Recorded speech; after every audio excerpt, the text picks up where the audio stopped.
Sticker लगाने से brand नहीं बनता है बंसल साहब। ऐसा कहकर 20 साल पहले उनके दोस्त उन्हें टॉन्टिंग किया करते थे जब उन्होंने अपने ब्रांड का पहला प्रोडक्ट मार्केट में बेचना शुरू किया था। तब शायद उनके वे दोस्त ये नहीं जानते थे कि स्टिकर पर छपा नाम ही एक दिन इतना बड़ा ब्रांड बनेगा कि देश के हर कोने में इस ब्रांड के प्रोडक्ट नजर आएंगे। और वो ब्रांड है इंटेक्स और उस ब्रांड के संस्थापक हैं Shri Narendra Bansal, chairman and managing director of Intex technologies, जिन्होंने अपने जीवन में सभी तरह के उतार चढ़ाव देखे।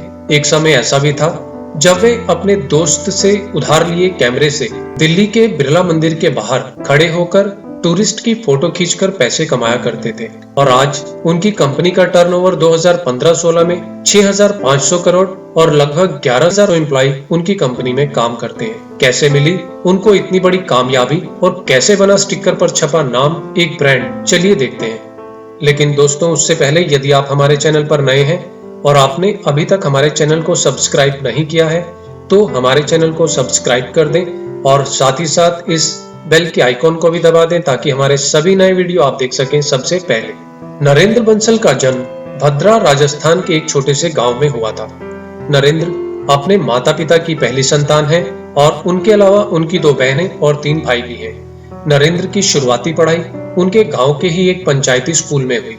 उनके पिता का अपना अनाज का व्यापार था।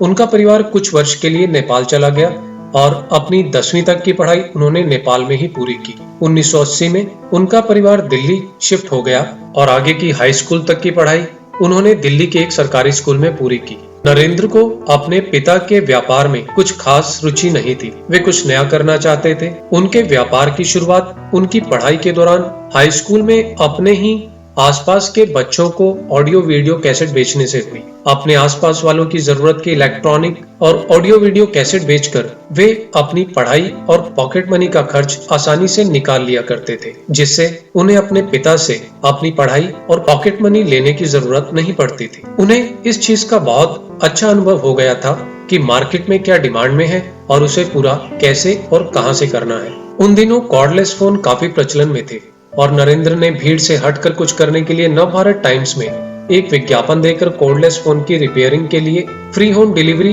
एंड पिकअप सर्विस की शुरुआत की। काम ठीक ठाक चलने लगा, लेकिन व्यापार में बहुत ज्यादा तरक्की की संभावनाएं नहीं थी, इसलिए उन्होंने इस बिजनेस को बंद कर दिया। इसके बाद कुछ समय तक उन्होंने दिल्ली के बिरला मंदिर में अपने दोस्त से उधार लिए पोलोराइड कैमरे से वहां आने वाले टूरिस्टों की फोटो खींचकर उसे चाबी के छल्ले पर चिपकाकर बेचने का काम शुरू किया। उस काम में भी कमाई तो ठीक ठाक थी, लेकिन सीमित दायरे के बाद उसमें भी कुछ खास तरक्की नहीं थी, इसलिए उन्होंने वो काम भी छोड़ दिया। अपने इन्हीं प्रयोगों के चलते 1986 में स्वामी श्रद्धानंद कॉलेज से कॉमर्स में अपनी ग्रेजुएशन कंप्लीट कर ली। उन्होंने पहले से ही ये निश्चय कर लिया था कि वे अपने पिता का व्यापार नहीं करेंगे, वे कुछ नया करेंगे और कुछ अलग करेंगे। कॉलेज पूरा करने के बाद कंप्यूटर एंड एसेसरीज की एशिया की सबसे बड़ी मार्केट में से एक नेहरू प्लेस में ट्रेडिंग करनी शुरू कर दी। वे डिमांड और मार्केट को बहुत अच्छे से समझते थे। मार्केट में किस प्रोडक्ट की डिमांड है और उसकी पूर्ति के लिए कहां से माल लेकर बेचना है, ये सब वे बहुत बेहतर ढंग से करना जानते थे। नेहरू प्लेस जैसी मार्केट में कंप्यूटर एंड एसेसरीज की डिमांड में रहने वाले प्रोडक्ट जैसे फ्लॉपी डिस्क वे ताइवान और हांगकांग में रहने वाले दोस्तों से मंगवाते थे। जैसे जैसे मार्केट का ट्रेंड और प्रोडक्ट और प्राइस बदलते, वे भी उसे पूरा करने के लिए बेहतर सस्ता सप्लायर ढूंढ लाते। ईथरनेट कार्ड डिमांड में आते ही वे स्वयं ताइवान गए और ताइवान के होटल में अपने कमरे में पड़ी येलो पेज डायरेक्टरी में से सप्लायर को बारी बारी कॉल करके उन्होंने ईथरनेट कार्ड का एक सस्ता सप्लायर ढूंढ निकाला, जिसमें उन्हें 100% का प्रॉफिट था। उनके बिजनेस में एक बड़ा ब्रेक तब आया जब नरेंद्र और उनके भाइयों ने कंप्यूटर असेंबली का काम शुरू किया। 1992 में नेहरू प्लेस में ही एक छोटा सा ऑफिस किराए पर ले लिया, जिसमें केवल 3 लोग ही बैठ सकते थे। कुछ उतार चढ़ाव के साथ वहां से उनका काम ठीक ठाक चलने लगा। 1993 में इंटरनेशनल इम्पैक्ट्स नाम से एक कंपनी खोली। काम धीरे धीरे और अच्छा चलने लगा। व्यापार को बढ़ाने के लिए बेसमेंट में एक छोटा सा शोरूम किराए पर ले लिया और फ्रंटलाइन कंप्यूटर्स के नाम से काम करने लगे। इन कुछ सालों में धीरे धीरे कस्टमर्स का उन पर विश्वास काफी बढ़ गया। 1996 में उनको लगा कि जब सोनी, HCL और HP जैसी कंपनियां ग्लोबली एक पावरफुल ब्रांड बना सकती हैं, तो हम क्यों नहीं बना सकते। सकते। इस विचार के आते ही उन्होंने एक हफ्ते के अंदर इंटेक्स टेक्नोलॉजीज की स्थापना की और अपनी सेविंग के 20,000 रुपए और एक प्रोडक्ट ईथरनेट कार्ड के साथ इंटेक्स ब्रांड की शुरुआत की। तब कोई नहीं जानता था कि एक दिन ये कंपनी बहुत बड़ी बनने वाली है। शुरुआत में चाइना से प्रोडक्ट इंपोर्ट कर बेचने लगे।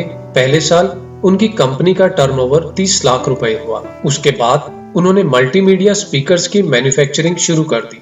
उनका पहला मार्केट में हिट होने वाला product Intex home theatre system था, जिसे 1997 में लॉन्च किया गया, जिसका डिजाइन और स्ट्रक्चर यहाँ से ताइवान के मैन्युफैक्चरिंग बिजनेस पार्टनर को भेजा गया और ताइवान के बिजनेस पार्टनर ने उन्हें फाइनल फिनिश प्रोडक्ट उपलब्ध करवाया। उसके बाद इंटेक्स को कभी पीछे मुड़कर नहीं देखना पड़ा। कंपनी के एक बड़े शोरूम के साथ ही देश भर में कई ब्रांचेस खोल दी गई और अच्छी सर्विसेज के लिए कई सर्विस सेंटर भी खोल दिए गए। अगले 3-4 साल में इंटेक्स कीबोर्ड, हेडफोन और वेब कैमरे बेचने वाली एक आईटी पैराफिरल कंपनी बन गई। इन सभी प्रोडक्ट की सोर्सिंग वे चाइना और ताइवान से करते थे। क्वालिटी और बाकी चीजों पर कंट्रोल के लिए 2001 में छोटे भाई जयप्रकाश चाइना शिफ्ट हो गए और बिजनेस को बढ़ाने के लिए सबसे छोटे भाई संजय बंसल 2002 में दुबई शिफ्ट हो गए। 2004 में इंटेक्स ने भारत में ही अपनी खुद की मैन्युफैक्चरिंग यूनिट लगा ली और बहुत से इलेक्ट्रॉनिक प्रोडक्ट वे इंडिया में ही बनाने लगे। स्पीकर की सक्सेस ने उनके ब्रांड को एक हाउसहोल्ड ब्रांड बना दिया। 2007 में मार्केट में टेलीकॉम सेक्टर में मोबाइल की बढ़ती डिमांड को देखते हुए उन्होंने इंटेक्स ब्रांड से मोबाइल फोन बेचने शुरू किए। इंटेक्स हर तरह के कस्टमर के लिए उनकी जेब के हिसाब से अलग अलग स्मार्टफोन मार्केट में लेकर आने लगी। 2012 में इंटेक्स ने एलईडी टीवी भी बेचने शुरू किए और अपनी क्वालिटी और प्राइस रेंज से सबको हैरान कर दिया। 2012 से ही इंटेक्स ने अपने प्रोडक्ट की मीडिया ब्रांडिंग पर ध्यान देना शुरू किया और अगले 3-4 साल में इंटेक्स मोबाइल मैन्युफैक्चरिंग में इंडिया की दूसरे नंबर की कंपनी बन गई। सैमसंग और माइक्रोमैक्स के बाद इंटेक्स आज तीसरे नंबर पर है। आज Intex mobile handset, IT accessories के अलावा भी कंज्यूमर ड्यूरेबल्स में भी बहुत से प्रोडक्ट मार्केट में उतार रही है। Air conditioner, water cooler, TV, refrigerator, smart wearables, washing machines and air purifier. Narendra Bansal की सूझबूझ ने 20,000 रुपए से शुरू की इंटेक्स को 6,500 करोड़ टर्नओवर वाली कंपनी बना दिया। अब तक के सफर में इनके भाइयों ने भी इनका हमेशा साथ दिया और नरेंद्र बंसल को हमेशा अपने पिता समान माना। अब इनकी नई पीढ़ी में नरेंद्र बंसल के बेटे केशव बंसल भी कंपनी में ही एक डायरेक्टर के तौर पर काम करते हैं, जिनकी दूरदृष्टि ने पिछले 4-5 सालों में ही कंपनी को भारी ग्रोथ दी है।